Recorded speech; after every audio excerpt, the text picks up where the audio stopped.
आपके साथ मैं हूं स्वाति श्रीवास्तव। शुरुआत बड़ी खबर के साथ कर रहे हैं। जौनपुर में पूर्व सांसद धनंजय सिंह ने बीजेपी का समर्थन किया है। बीजेपी प्रत्याशी कृपा शंकर सिंह को समर्थन का ऐलान किया है उन्होंने, और अपने कार्यकर्ताओं के साथ बैठक के बाद ये बड़ा ऐलान किया है और कहा है कि प्रदेश में एक अच्छी सरकार चल रही है, इसलिए बीजेपी का हम लोग समर्थन करेंगे।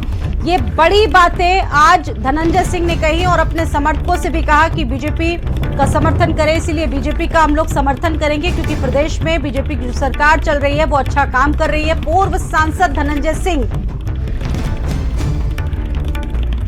बीजेपी प्रत्याशी कृपा शंकर सिंह को समर्थन का ऐलान किया है धनंजय सिंह ने। आज हम चुनाव में हम औरों की तरह नहीं कि हम तटस्थ हैं, हम यहाँ पर आप लोगों को यही आग्रह करेंगे कि प्रदेश में एक अच्छी सरकार चल रही है, आप लोग भारतीय जनता पार्टी को वोट करें। आज हम चुनाव में हम औरों की तरह नहीं कि हम तटस्थ हैं, हम यहाँ पर आप लोगों को यही आग्रह करेंगे कि प्रदेश में एक अच्छी सरकार चल रही है, आप लोग भारतीय जनता पार्टी को वोट करें। और रोहित मेरे साथ जुड़ चुके हैं बातचीत करने के लिए।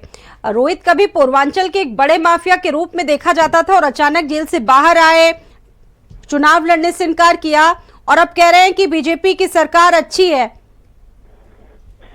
देखिए, भारतीय जनता पार्टी के कमंडल का पानी इनके ऊपर छिड़क दिया गया है, जिसके बाद से ये उन माफिया का जो लिबास था उतर गया। अब ये शरीफ और सज्जन हो गए हैं और बाकायदे भारतीय जनता पार्टी के पक्ष में उतर भी आए हैं।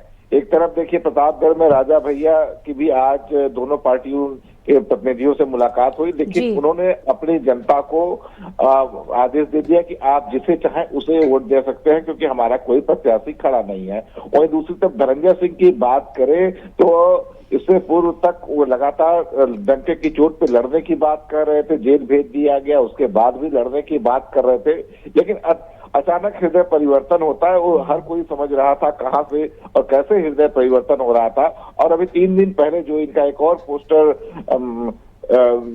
जारी हुआ था सोशल मीडिया पे, हुई है जो राम रति राखा, तो राम जी ने राम की पार्टी, राम मंदिर वाली पार्टी के समर्थन में कहीं न कहीं से उनका एक संकेत आ गया था और इसके पे इंतजार किया जा रहा था कि कब ऑफिशियली धनंजय सिंह इस बात का अनाउंसमेंट करेंगे। और आज उन्होंने अपने गांव में ही एक मीटिंग रखी थी अपने समर्थकों के साथ, वहां उन्होंने खुल के कह दिया।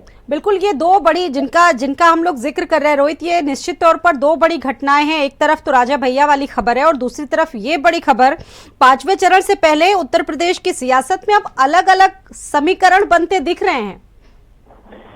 देखिए, भारतीय जनता पार्टी की एक अलग राजनीति है।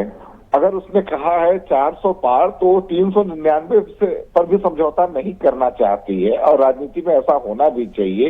इसलिए एक एक सीट पे बड़े फूक के कदम रख रही है। एक एक सीट कैसे मैनेज हो उस पे वो बकायदे उसकी पूरी टीम काम कर रही है और यही कारण है कि जौनपुर को उन्होंने अपनी प्रतिष्ठा का एक विषय बना लिया था, जिसके अंतर्गत ये तमाम जो घटनाएं घटती है, राजा भैया का पुराना केस खुलता है जिस केस में दम नहीं। ठीक है रोहित, आपका बहुत धन्यवाद जानकारी देने के लिए। कहते हैं